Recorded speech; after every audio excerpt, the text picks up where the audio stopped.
Oh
Bonjour Blues au Château. Je m'appelle Anne. J'ai fait très jeune de la musique au sein de petits groupes et d'une chorale en particulier dans une église que j'avais intégrée, une église protestante. C'est là que ça a vraiment commencé.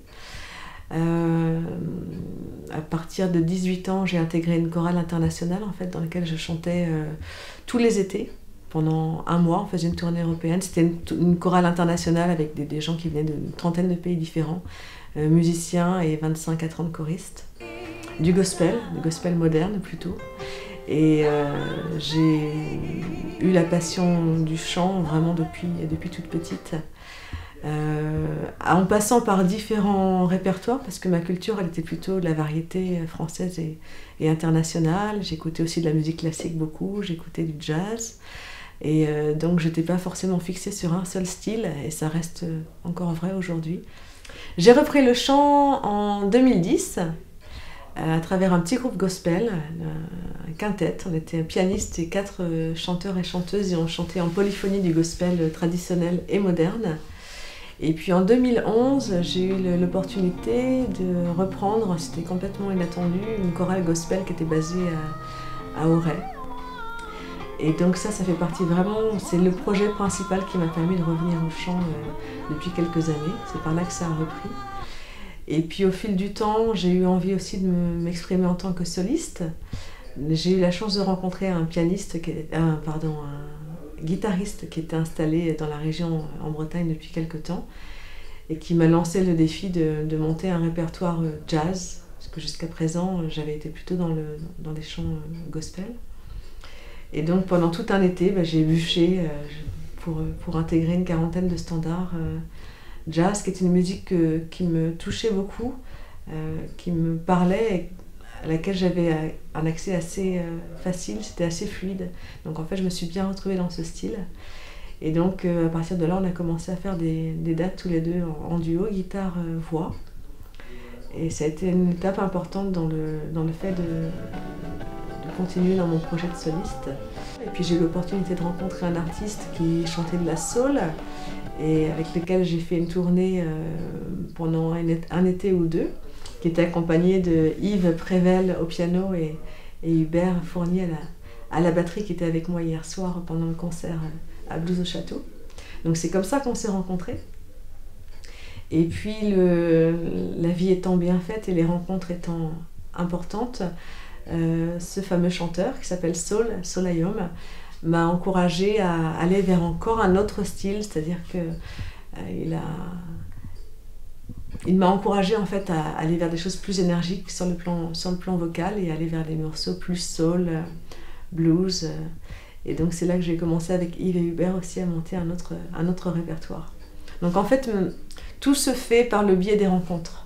C'est vraiment les rencontres musicales et artistiques qui font que j'évolue, que je reste ouverte à ce qu'il peut se passer et que, comme je suis amoureuse de la musique dans son ensemble, je ne me ferme pas sur un style. Je ne veux pas être considérée comme une chanteuse de jazz ou de gospel ou de soul ou de blues ou quel que soit le style. C'est la voix en fait qui est importante, le fait de pouvoir exprimer des choses qui ont du sens. Être avec des musiciens avec lesquels il y a du bonheur à jouer aussi, c'est important. Une interaction, une complicité. Et puis développer les projets au fur et à mesure que la vie les présente. Et c'est jusqu'à présent, depuis 6 ans presque, oui, 2010, c'est comme ça que les choses se font. Et depuis 2 ans et demi, mon projet est devenu vraiment professionnel, c'est-à-dire que l'idée c'est de développer des projets artistiques et d'en vivre, et que ça soit cohérent par rapport à ce que je suis et à ce que j'ai envie d'apporter à travers le chant. Déjà la voix, c'est mon instrument. Je ne suis pas musicienne par ailleurs, et j'ai envie de raconter des choses qui parlent aux gens, qui les touchent. Il y a un effet aussi très personnel et égoïste, c'est que chanter ça libère, ça fait du bien, ça amène une vibration vraiment au niveau du corps qui est forte. Parce que la voix, elle sort de nous, hein, donc c'est assez puissant comme sensation. Donc ça me fait du bien, je ne vais pas dire le contraire, mais il n'y a pas que ça, il y a l'envie aussi à travers la voix et à travers les mots, à travers le son, d'apporter aussi du bien-être aux personnes qui écoutent en racontant des histoires. À travers le chant, j'ai envie aussi d'apporter de l'espoir, du réconfort, de la joie. Je suis quelqu'un qui marche sur un moteur plutôt positif et dynamique et avec l'envie d'aller de l'avant. Donc, j'ai de la chance de pouvoir m'apporter à moi-même à travers cette expérience du chant. J'ai envie de le partager en fait. Et de faire qu'à l'écoute de ce qu'on peut faire, avec la voix et aussi l'harmonie avec les autres voix, l'harmonie avec les instruments, les musiciens, sur scène, cette interaction, elle puisse créer quelque chose qui à un moment donné va prendre et va faire qu'il y a une écoute qui n'est pas simplement artistique, entre guillemets, mais ça va plus loin que ça en fait. Ça vient toucher. Ça vient toucher le corps, ça vient toucher le cœur, ça vient toucher l'âme, ça vient éveiller quelque chose chez la personne qui écoute qui fait qu'elle va ressortir de là avec un petit quelque chose en plus. En tout cas, c'est ce à quoi j'aspire. Non, je ne connaissais pas le festival, je dois l'avouer. C'est en fait une rencontre qui a fait qu'on s'est retrouvés là hier pour cette première soirée et qu'on sera là encore ce soir. C'est la rencontre avec Philippe Le Guenec et c'est lui qui m'a proposé d'être cette année de la programmation de Blues au Château. Donc c'était une belle rencontre encore et une belle opportunité. Et c'est vrai qu'hier soir, on a passé un moment qui était magique. Par plein de raisons. Le lieu d'abord, qui est un très beau lieu. On sent que dans l'organisation de l'événement, il y a l'expérience, parce que ça fait 10 ans, mais il y a un fond, il y a du cœur, il y a de l'envie, il y a une notion de partage qui est importante. Et l'équipe de personnes présentes, les bénévoles, sont vraiment au service et du projet et des artistes. Et il y a une très belle ambiance. Et le lieu était vraiment très très beau hier soir. Et on a eu grand plaisir à passer la première soirée, à ouvrir le festival. L'accueil était super chaleureux, un beau public. Donc c'était très chouette.